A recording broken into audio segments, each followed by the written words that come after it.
Well, after your thought-provoking speech and very logical explanation, I don't think any other question remains to be asked.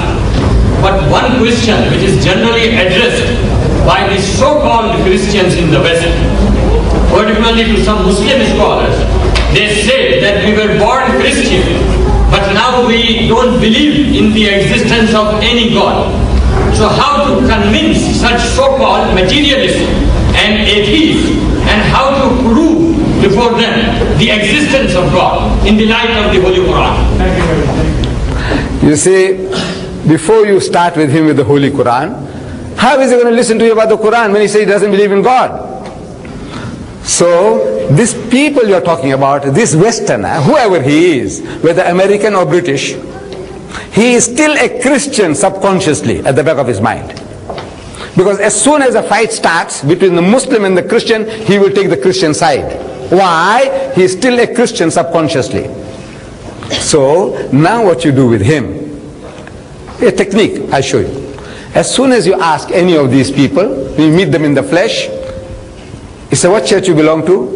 He said, no, I don't go to any church. I don't believe in God. So you tell him, congratulations to you. Amazing, amazing. The man said, I don't believe in God. I said, tell him, congratulations to you. And the guy gets shocked. He expects you to chop off his head. Kafir, mardud. You don't believe in God? Chop off his head. That's what he expects from the man of religion. I said, no, congratulations to you. He said, why congratulations? I said, you see, if you told me you are a Christian, no congratulations.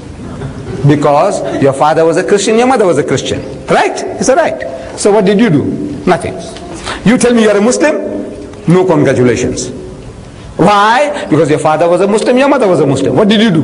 Nothing. But you tell me you don't believe in God? I said, congratulations. Because you have been thinking.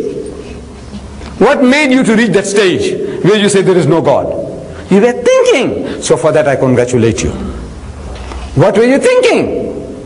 Well, about what you heard, the stories you heard. You went to Sunday school. Your environment, they're telling you about Adam and Eve. Yes. You read about Adam and Eve in Sunday school. You heard the stories. Yes, Adam and Eve, they were put into the garden. When God made them in the garden, he said, now look, eat and drink. Eat any of the fruit in the garden except this one tree. In the middle of the garden, the fruit of that tree thou shalt not eat, because the day that thou eatest thereof thou shalt surely die. Right? He said, yes. And they ate. And they discovered that they were naked. Prior to that, they were in a state of innocence, like little children. They didn't know what was what. As soon as they ate, that was supposed to be the tree of knowledge, the fruit of the tree of knowledge, so they realized that they were naked. So they started plucking leaves and covering themselves up. And Adam heard. I'm reading the Bible which he read. And Adam heard the footsteps of God walking in the garden in the cool of the day. You know, mighty King Kong, boom, boom, boom, boom, boom. That's what the Bible says. He heard the footsteps of God walking in the garden in the cool of the day. It was afternoon, late afternoon. So Adam went and hid himself away in the bushes.